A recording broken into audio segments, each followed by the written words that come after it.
ধন সম্পত্তি টাকা পয়সা দিয়ে আপনি কি করবেন? পৃথিবীর সবচেয়ে বড় সম্পদ হচ্ছে মানুষের মানসিক শান্তি। যেখানে পাবেন সেখানেই চলে যাবেন।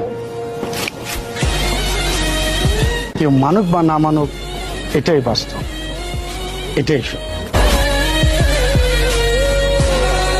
ধন সম্পত্তি টাকা পয়সা দিয়ে আপনি কি করবেন? পৃথিবীর সবচেয়ে বড় সম্পদ হচ্ছে মানুষের মানসিক শান্তি। যেখানে পাবেন সেখানেই চলে যাবেন।